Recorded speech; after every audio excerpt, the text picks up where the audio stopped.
Amables televidentes, muy buenas noches. Bienvenidos a Rescatemos a Boyacá.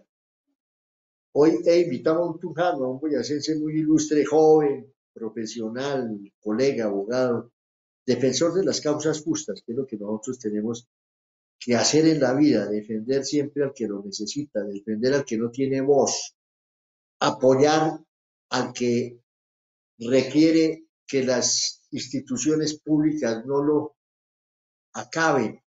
Como está sucediendo en Tunja, tenemos administraciones déspotas que lo único que hacen es cobrar impuestos y afectar a la comunidad. He invitado al doctor David Contreras. Doctor, muy buenas noches y bienvenido a Rescatemos a Boyacá. Doctor Fernando, muy buenas tardes, muchas gracias por su invitación, un cordial saludo para usted, por supuesto para toda su audiencia, también mis respetos. Pues qué grato tenerlo a usted en este programa de Rescatemos a Boyacá, porque debemos reconocer el liderazgo que usted ha efectuado y desarrollado en beneficio de los boyacenses y de los tunjanos especialmente, con esta problemática que se ha presentado del cerramiento de manera irresponsable, sin tecnicismo y sin corresponderle a derecho a estas administraciones. Creo que fue la pasada la que se le ocurrió cerrar las vías y dejarlas peatonalizadas, originando pues prácticamente eh, el estancamiento del desarrollo del comercio y de quienes vivimos en el centro de la ciudad. ¿Qué ha pasado con ese proceso que ustedes iniciaron y que sé que lo ganaron en primera instancia para que vayamos hablando sobre eso, mi querido doctor David? Claro que sí, consiste en lo siguiente, a ver, desde hace ya unos 7 u 8 años, comerciantes organizados del centro de la ciudad especialmente, comenzaron a revisar con detalle los problemas que se acrecentaban con el tema de la peatonalización. Una peatonalización que al comienzo fue considerada o fue concebida de manera desmesurada. Inicialmente este proyecto contemplaba que con área de incidencia y todo, la peatonalización llegara casi a 60 manzanas. No quiero decir que las 60 manzanas se fueran a peatonalizar, pero sí un gran número de carreras y de calles, y el proyecto con incidencia, con área de incidencia, cubría esas 60 manzanas. Esto, por supuesto, aislaba el centro del resto de la ciudad y bloqueaba el ingreso de las personas, lo que hacía que se desincentivara la frecuencia, la visita a los establecimientos de comercio. A razón de esto se contactó al doctor Luis Carlos España Gómez, él es el director de la Fundación Jurídica de Colombia, quien interpuso a nombre de los comerciantes, específicamente de la Asociación Boyacense de Comerciantes, una acción popular para frenar este nocivo proyecto, cosa que se hizo en la administración pasada. Recientemente la noticia fue que el juzgado primero administrativo le ordena pues, a la actual administración que recibe este chicharrón que se circunscriba, que se limite a cumplir lo que dicen dos resoluciones, la 428 del 2012 y la 1710 del 2017. Resoluciones que por ninguna parte obligan a la alcaldía a peatonalizar, sino a hacer vías de preferencia peatonal. En esto vamos, sin embargo, pues en el adelantamiento que se ha hecho de este proyecto, se cerraron varias calles y fracciones de carreras importantes del centro histórico, lo que ha generado mayor inseguridad, pérdida de ventas para los comerciantes y una serie de problemáticas al interior incluso de las familias que dependen de la actividad comercial para poder llevar su sustento. Ante esto, pues es que nosotros venimos ejerciendo esta labor de defensa para que no se quiebren a los comerciantes, para que se respeten sus mínimos vitales y también para que el proyecto se haga de manera concertada con la comunidad que está siendo impactada. Doctor David, es increíble, mire, Cartagena, que es patrimonio histórico de la humanidad, para que usted lo sabe, nunca cerró ni peatonalizó ninguna vía. Usted va al casco histórico de Cartagena, que es completamente original, llamémoslo así, que se ha conservado totalmente, no como en Tunja, que es un híbrido, empezando por el mismo gobierno, que nos tienen una adefesio en la Plaza de Bolívar, pero sobre eso sí no dice nada, la misma alcaldía es otro adefesio, la beneficencia. Pero en Cartagena ninguna vía se peatonaliza, lo contrario, cuando hay un espectáculo, cuando hay un evento, cuando hay algo, lo único que hacen es colocar una valla y un policía de tránsito para solucionar esa dificultad que puedan tener. Y en Tunja peatonalizaron las vías principales de la ciudad para evitar que el turista, inclusive el turista, ningún turista va caminando al centro, ni va a dejar su carro. La gente quiere confort y comodidad como ocurre en España, en Europa, en todas partes. Se bajan del carro en la misma plaza. Aquí no tenemos sino la presión, la opresión de gobiernos déspotas. Es increíble que, por ejemplo, este alcalde que me dijo a mí personalmente que era amigo de que las vías no se peatonalizaran, me enteré por su colega, el doctor España, que dice que lo primero que hizo fue sustentar el recurso de apelación. ¿Eso es cierto?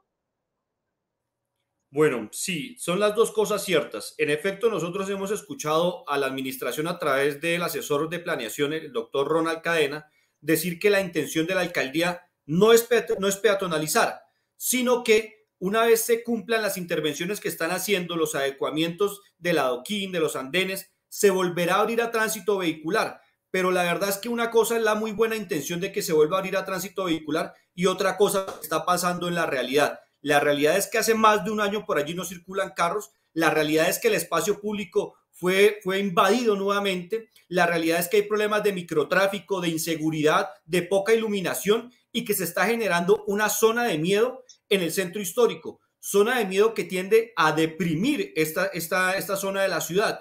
Y la depresión pues lleva unas consecuencias durísimas porque los prediales no se rebajan, pero el tema del comercio sí se desmotiva muchísimo.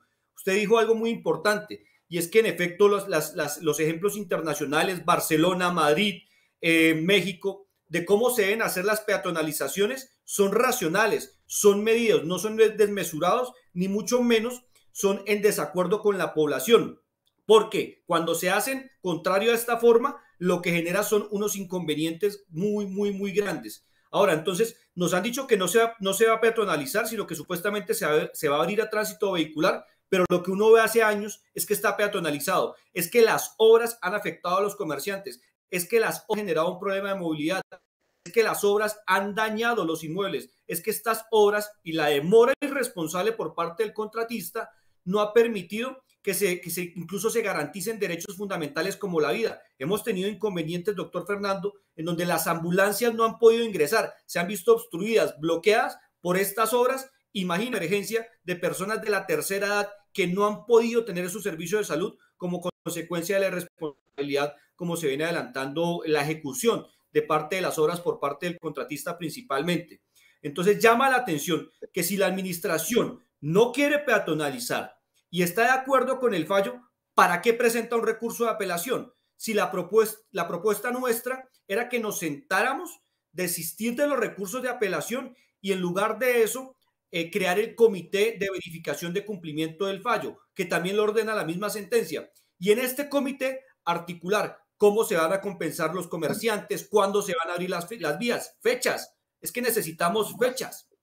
¿Qué se va a hacer con el centro histórico? Pero no, se dilata mucho la creación de este comité y en lugar de ello se accede a un recurso de apelación que va a tardar muchísimo. Que va a tardar y que fuera de eso va a ser adverso a la administración, pero que como ellos no son los que pagan, los que pagamos somos los que a los impuestos altísimos. Usted no puede tener ni idea, doctor Contreras, los perjuicios que le han ocasionado a todos los propietarios y ni siquiera son capaces de decir estos inmuebles que eran comerciales los vamos a dejar residenciales. A uno le llega a ser impuesto altísimo. Yo tengo un impuesto, atérrese, 30 millones de pesos al año en una propiedad en donde hace 3 años no me dejan ni ingresar mi carro para dormir en mi casa. Eso me parece vergonzoso y eso le está ocurriendo a todo el mundo. ¿Usted qué opina de eso, doctor? Las demandas que tenemos que presentar contra la desidia de estas administraciones. No, pues es un caso supremamente crítico la inequidad tributaria que vivimos en Tunja especialmente. Esto pasa en todo el país, pero brilla en Tunja, porque tenemos de los servicios públicos más altos, los costos de vida más altos y los impuestos más altos. Claro, son algunas cosas que recibe esta administración y que decir que no es el origen del problema, pero que tampoco se le ha hecho un frente o una atención adecuada. Recordemos que muchos de estos son los problemas que se derivan de la actualización catastral, que es ordenada en los planes nacionales de desarrollo, pero que tienen su desglose pues a nivel territorial por parte de las administraciones. No conozco la primera que haya dicho no la voy a aplicar, pudiéndolo hacer. porque son estas actualizaciones catastrales que ordenan los gobiernos nacionales. Vamos a ver qué hace este gobierno frente a eso, las que en últimas terminan incrementando el valor de los avalúos y claro, muchas veces hasta complacidos con las tarifas que ponen los consejos municipales, porque hay varios componentes, lo que dispone el gobierno nacional, la tarifa que dispone el consejo municipal, y esto mezclado pues es un cóctel brutal para los contribuyentes, porque les toca pagar más, pero la reinversión social no se ve reflejada en absolutamente nada, ni siquiera en calidad de vida. Entonces, por supuesto que es un tema de inequidad tributaria bastante grave. Es increíble, doctor Contreras, usted está también sorprendido que la calle 19 con octava lleva 3 años para hacerse una vía de una cuadra, cuando en la China, en Estados Unidos, en los países civilizados, en países inclusive aquí de Sudamérica, una vía la hacen en 8 días y aquí llevamos 3 años y no la han terminado. ¿Qué decidir? ¿Qué hacer con eso? Las demandas que vienen son enormes y quienes pagamos finalmente será el pueblo, pero debemos repetir contra estos funcionarios irresponsables que no han hecho sino ganarse su sueldo y abandonar las obligaciones que tienen con la comunidad. Vea la coincidencia, doctor Fernando. Yo hoy, en esta entrevista, estoy en la calle 19 con octava. Estoy ubicado precisamente acá queda la oficina desde donde estoy tomando esta entrevista. Y en efecto, hemos tenido unos perjuicios, especialmente a aquellas personas que se dedican a la actividad comercial. Le pongo el caso más diciente. Acá hay un parqueadero.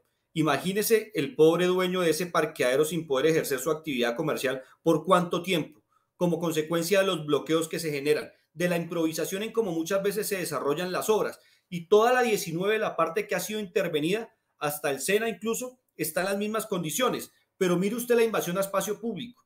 Y escuchábamos nuevamente el discurso, las palabras de que se va a volver a abrir. ¿Cuándo se va a volver a abrir? ¿Cuándo se va a volver a abrir el tránsito vehicular? ¿Cuándo va a estar listo? Nos ha dicho el señor asesor de planeación que no pueden hacerlo supuestamente porque la única manera es cuando se entregue todo el proyecto listo, todo el centro histórico listo. ¿Sabe cuántos años van a tardar en eso? ¿Cuántos años van a tardar? ¿Y sabe cuánta gente se queda por el camino? Y cuando digo cuánta gente se queda en el camino, me refiero a la cantidad de negocios que se cierran, a las empresas que se quiebran, a las familias que dependían de eso y no tienen cómo llevar el sustento, a los trabajadores que se despiden. Vamos a entablar algunas acciones precisamente de reparación, solicitando que a la gente se le indemnice esta serie de perjuicios que les están ocasionando. Para eso, precisamente, doctor Luis Carlos España, estamos articulando unas actividades para reunir las pruebas que nos lleven a que se busque ese resarcimiento de los daños que les han causado, especialmente a los comerciantes, pero también a los propietarios de los predios. Qué bueno, doctor, que usted y el doctor España estén liderando eso y que le den una voz de esperanza a los comerciantes y a los residentes.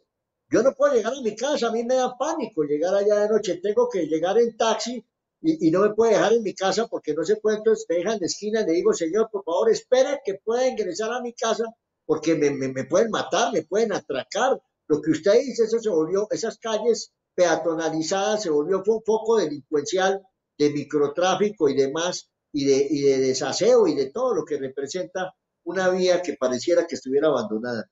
Doctor, usted va a hacer unos procesos de reparación directa. ¿Cómo los va a manejar? ¿Ya la gente está vinculada o desde acá, desde Rescatemos a Boyacá, estamos llamando a todos los afectados, a todas las personas que han visto disminuir sus ingresos, su seguridad y demás, que por favor se vinculen para que estos irresponsables funcionarios paguen las consecuencias por los perjuicios ocasionados, ¿no le parece? Tal suceder. Ya hemos abordado algunas reuniones con comerciantes del centro histórico. Hace aproximadamente 2 semanas tuvimos la primera reunión, la próxima semana tendremos otra con ellos, donde les vamos a explicar la metodología que se tiene para suscribir los poderes, por supuesto, pero también para la recolección de pruebas. Muy clave que la gente, por ejemplo, nos allegue la contabilidad, los que sus padres les puedan anexar frente a las ganancias y pérdidas que han tenido de manera comparativa con los años anteriores a los proyectos, en el momento del proyecto y digamos si el proceso dura, que por supuesto tarda un tiempo, pero también si se llegara a finalizar el proyecto. y con base en eso establecer cuáles son los perjuicios. Ahora, que hay unos muy dicientes, los que cerraron, los que no aguantaron tanta demora en las obras, son muy dicientes. Y ahí está la terminación de los contratos, tanto laborales como los problemas que se vinieron también con los locales comerciales. Porque recordar esto, la gran mayoría de los comerciantes no son propietarios de los inmuebles. Casi que el 90% de los comerciantes están en la calidad de arrendatarios. No son pues los dueños de la tierra, los dueños de la propiedad, lo que genera una fragilidad porque encima de la que pierden ventas, encima que tienen demandas laborales, encima que tienen que pagar proveedores, ahora también se ven abocados a demandas por restituciones de inmuebles y procesos ejecutivos porque no han podido trabajar y no han tenido cómo pagar sus cánones de arrendamiento. Todo esto se ha logrado, digamos, compilar para que sea material probatorio junto a requerimientos que por montones, tanto a esta alcaldía como a la pasada, los comerciantes les han hecho para que abran sus calles, para que les den solución y frente a las cuales, peticiones frente a las cuales, lamentablemente, pues las administraciones no han dado una respuesta asertiva o no se ha atendido en la manera en que se debe hacer, que es resolver la situación de los comerciantes. Por el contrario, en lugar de resolverla, se ha ido enredando cada vez más. Pero atérrese de lo siguiente, doctor David, para que usted y los televidentes digan, esto ya es una vergüenza. El impuesto predial de casi todos estos inmuebles que han tenido que cerrar sus establecimientos porque no los dejan funcionar, vías cerradas, etcétera y demás, como en el caso del parqueadero que usted señala de la calle 19 con octava, le está cobrando pleno impuesto comercial, pese a que el gobierno sabe que no puede ser comercial, que es mixto o es residencial, porque el 70% del inmueble, del área del inmueble, está inactivo, sin funcionabilidad hace 3 años. Eso sí no lo corrigen, eso sí lo cobran.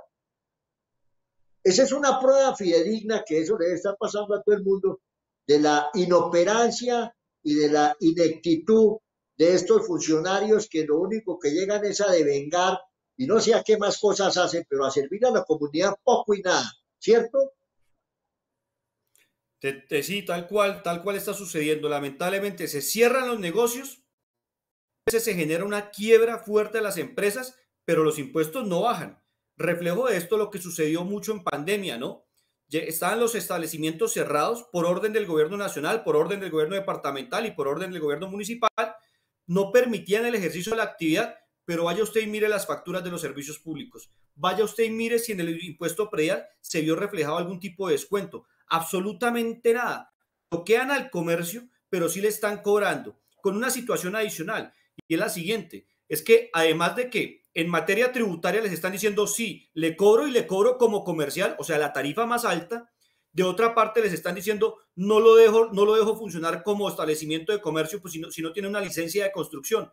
Están obligando a que todos los comerciantes tengan licencias de construcción como si fuera un requisito para habilitar la actividad comercial, cuando esto la norma no lo contempla. La mayoría de predios en Tunja, doctor Fernando, más del 90%, no tiene licencia de construcción, menos en el centro histórico porque son predios muy antiguos, de 300 años, pues cuando ni siquiera se pensaba en las curadurías.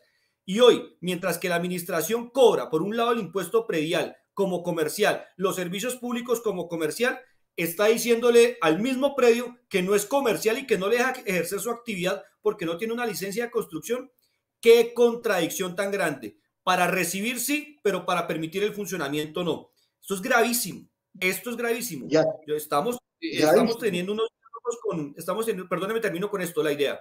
Estamos teniendo unos diálogos con planeación y con la Secretaría de Gobierno donde esperamos resolver estas situaciones, pero si no, por supuesto que también se tendrá que evidenciar y digamos, enervar ante los estrados judiciales. claro, es que tenemos que llegar a esa instancia judicial porque esta gente no soluciona nada, son unos inoperantes, como lo he manifestado, doctor Contreras. Atérrese de lo siguiente, la empresa de aseo, sabiendo que no hay actividad comercial, que no hay residuos de basura, cobran el aseo sin aplicar la norma nacional que dice que cuando un predio está cerrado no debe cobrarse aseo y lo cobran casi que doble o triple y hagan reclamo y verán que le dicen que no, pareciera que fuera una máquina. No, no, no, no, no tiene ningún derecho. Recurra y lo ponen a uno a apelar y la superintendencia pues es otra entidad por el estilo como todas las del gobierno Y entonces seguramente confirman sin mirar que realmente hay una realidad y que hay un derecho que le asiste al ciudadano, pero que no se lo aceptan. ¿Cómo le parece? No, me parece terrible lo que sucede en Colombia, que no se escapa pues a las realidades que sufre nuestro departamento y nuestra ciudad. No, En En efecto, Tunja. En Bogotá sí lo están aplicando, pero en Tunja no. pero no crea, yo conozco de casos en todo el país, porque además son las mismas empresas las que están allá y las que están acá, muchas comparten, digamos, la prestación de servicio en varias ciudades del país, donde abusan de su posición dominante. Y en ese abuso de la posición dominante no le permiten a los usuarios acceder a los derechos que la misma norma contempla. Ese que usted señala, la ley 142 del 94 de inmueble desocupado, esa figura jurídica se instituye es precisamente por si el inmueble, como dice la figura, está desocupado, pues la tarifa no se le cobre tan alta, que se vea reflejado en que no hay utilización del servicio, pues no hay lugar a cobro. Pero vaya usted y pídaselo a una empresa. Nosotros lo hicimos en pandemia. Ay, no, tiene que venir el dueño del local o con un poder de él, tiene que pasar a toda el tramititis. Se lo ponían tan engorroso que lo hacían totalmente inoperante. Afortunadamente, a través de algunos recursos que nosotros interpusimos, algunos de ellos fueron revocados por la Superintendencia de Servicios Públicos y conminaron a darle a las empresas la aplicación de esta figura y respetar los derechos de los usuarios que tantas veces están maltratados. Le tengo una noticia muy buena sobre este aspecto, y es que algunos conocidos se organizaron acá en la ciudad de Tunja para crear el capítulo de Tunja de la Liga de Usuarios de Servicios Públicos, que va a ser dirigida por varias personas, entre ellos presidida por una valiosa mujer, la doctora Rosalba Ramírez, y precisamente la intención de esta Liga de Usuarios de Servicios Públicos es defender los intereses de los usuarios. Todos somos usuarios. Y este capítulo está adscrito a la Liga Nacional de Servicios de Usuarios Públicos. Vino el presidente a nivel nacional, dio una charla muy interesante en Duitama, en Tunja y en Sogamoso, precisamente para motivar la creación de esta liga. Ya están dando, apenas está comenzando en la ciudad de Tunja, pero creemos que va a ser exitosa en la medida en que la gente la respalde y que va a ser un mecanismo muy importante para que la gente busque el restablecimiento de sus derechos. Y además las veedurías, ¿no? Que ahora las están también estableciendo, porque infortunadamente el Consejo en Tunja, inoperante, ¿no? El Consejo, los concejales yo nunca los he escuchado defendiendo a los ciudadanos, diciendo, hagamos debates, a ver por qué no se abren las vías, haciendo debates, a ver por qué los impuestos están altos, haciendo debates, a ver por qué se está cobrando lo que no corresponde. Nunca. Ese Consejo de Tunja se anquilosó, se volvió una vergüenza también para la ciudad, ¿no le parece?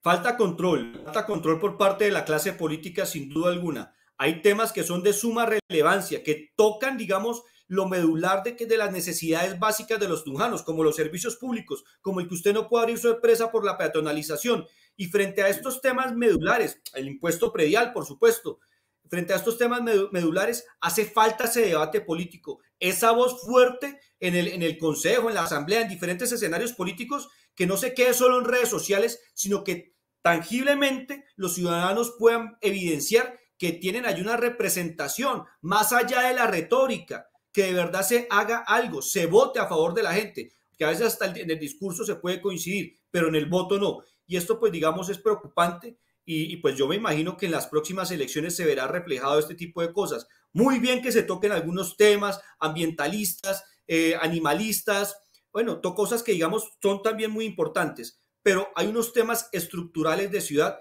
que no los veo ambientados en el escenario político, en el debate político, y que lamentablemente hay que decirlo con todas las letras y con todo el respeto también, hace falta que la dirigencia, la clase política tome las riendas como lo debería hacer. Están, digamos, muy complacientes en algunas cosas, lo que sea bueno para la ciudad, fabuloso, pero en estos temas estructurales hace falta control a este tipo de entidades. Yo quiero invitarlo, doctor David Contreras, a que usted con el doctor España y los demás líderes que me ha comentado acá, hagan una investigación en el IGAT. Yo estoy plenamente convencido, porque me han mandado los documentos, sino que no he podido, por mis ocupaciones, estar más dedicado allá en Boyacá a investigarlo, y especialmente en Tunja, pero me dicen que ha habido intereses manipuladores para afectar determinados predios, subiendo el impuesto predial con el valor del inmueble, y en otros, en igualdad de condiciones o mejores, reducir el valor de este impuesto. Yo voy a pedir una investigación de la Procuraduría porque hasta en eso ya está interviniendo la mala fe y algunos funcionarios que por A, B o C razón no simpatizan con otra clase de gente que tiene sus propiedades allí y que entonces inmediatamente las golpean injustamente, generándole un impuesto que no corresponde al real. ¿Se le mide esa investigación para aclarar esa situación, doctor? Claro, por supuesto, es un tema de suma importancia y de mucho interés. Por lo siguiente, resulta que en Tunja y en muchas ciudades del país, lo que se hace es que el ser propietario sea un castigo para la clase media y baja. ¿Con qué objetivo? Con el objetivo de que cuando se incrementan los prediales y se le hace impagable a los estratos más sensibles, a los más vulnerables, a los más bajos, lo que están haciendo es obligándolos a vender su pedacito de tierra, su casita. Yo no tengo cómo pagar el predial, me toca vender la casa. ¿Quiénes lo compran? Exacto. Ojo a eso, ¿quiénes lo están comprando y qué proyectos inmobiliarios están montando después en estas zonas? Entonces, fácil, ponen a una persona en un estrato bajo a pagar un impuesto altísimo o a una persona que está en un estrato medio a pagar con base en una actualización que tiene unas metodologías donde una casa que tiene unas características humildes, la ponen al mismo nivel por estar en la misma manzana de la casa más ostentosa y ambas pagando el mismo predial. Lo que están obligando es a este pequeño propietario a vender por la imposibilidad de pago frente al impuesto predial. Y cuando vende, vaya y mire quién está comprando y qué proyecto inmobiliario van a desarrollar allí. Después le arreglan la norma urbanística, le arreglan la licencia de construcción y le permiten hacer lo que quieran y hasta exenciones tributarias le dan. Pero a los nativos, a los de acá, los están dejando solos, los están dejando olvidados. Completamente abandonados. Y ahora con esa política de que hay que subirle más a los impuestos, pues va a ser muy grave. Creo que hay una ley ya en el Congreso, pues un proyecto de ley, no sé si se aprobó, en donde ya no puede subirse en una forma desproporcionada el impuesto predial y que ya no es, ya tiene que estar sujeto a unas condiciones y a un incremento de acuerdo con el IPC, ¿o no? ¿O estoy equivocado? Bueno, hay una política que en efecto salió, que se trata sobre el catastro multipropósito. Esto aún falta que se desarrolle en la práctica un poco más para hacer una evaluación completa. Sin embargo, Castova refleja que no es la panacea, que no es la maravilla y que no es la salvación que necesitan los contribuyentes, sino que permite todavía una discrecionalidad en la metodología de las actualizaciones catastrales, discrecionalidad que es perversa cuando se utiliza mal en esta metodología y, insisto, lo que hace es agudizar la situación que venía comentando. Ponen a estratos, a personas, a casas, a predios que son humildes en las mismas condiciones de predios muy enormes, obligándolos a vender porque les imposibilitan el pago. Esto parece que se profundiza con este catastro multipropósito y pues hay que hacerle mucho control a la forma en cómo este gobierno, el gobierno nacional, lo va a interpretar y lo va a aplicar. Y a su vez, pues como también los mandatarios locales van a tomar línea del gobierno nacional para desarrollar este catastro multipropósito. O sea, voy a decirlo en otras palabras más claras. Hay que estar con los ojos bien abiertos de qué va a pasar con la próxima actualización catastral. Porque mire que en 2018 logramos una cosa muy importante. Tuve la oportunidad de participar en la veeduría Unidos por Tunja, que fue el grupo que lideró el paro cívico, que hacía muchos años no se hacía uno en Tunja, a raíz de la actualización catastral que se hizo en la administración Cepeda. Y logramos, doctor Fernando, gracias a la movilización ciudadana, a la organización de la gente, reducir históricamente el impuesto predial. Nunca se había hecho una reducción del 30% y gracias a eso lo logramos. Claro, no se tumbó el avalúo porque era de competencia de una entidad nacional, pero miremos cómo sí luchar sí sirvió y que si en una próxima oportunidad estas situaciones de abuso en materia predial, en materia tributaria se presentan, pues nosotros, todos los ciudadanos, tendremos la obligación de salir a las calles a manifestarnos pacífica y organizadamente, pero también contundentemente hasta reversar este tipo de decisiones. Qué bueno ese liderazgo, doctor David Contreras, que usted ha tenido con el doctor España para despertar la reclamación que los boyacenses y los tunjanos están haciendo. Y agradezco mucho que haya estado en Rescatemos a Boyacá. Rápidamente un mensaje de esperanza para los tunjanos y los boyacenses. Nuestra ciudad tiene problemas, 1000 problemas, unos antiguos, otros nuevos. Nosotros frente a esta realidad lo que tenemos que hacer es organizarnos a través de diferentes entidades o asociaciones, la Liga de Usuarios de Servicios Públicos, el tema de los gremios que están representando a los comerciantes, las cosas barriales desde lo mínimo, porque es a través de esa organización que nos permite a nosotros expresar nuestra voz de protesta, insisto, de manera contundente. Nada de conformismos frente a lo que pasa en la ciudad, nada de aceptar que nos la dejaron sin oportunidades y que hoy nuestros jóvenes tienen que salir a otros lados a buscar trabajo porque aquí se han llevado hasta los sueños de las personas. Intentemos de esa manera organizada cambiar la dirigencia política. Recordemos que el próximo año vienen elecciones y que si no estamos conformes con lo que se ha hecho, es el momento de cambiar esos dirigentes políticos que han fracasado en las políticas que han formulado y que en lugar de generarle bienestar a la ciudadanía, le han generado perjuicios. Nosotros todo lo podemos cambiar si lo hacemos de manera organizada y decisiva. ¿Han escuchado ustedes al doctor David Contreras, un joven dirigente que defiende y reclama los derechos de los ciudadanos? Ya saben, amables televidentes, martes 7 de la noche, domingo 5 de la tarde, Rescatemos a Boyacá, su programa de opinión. Feliz noche.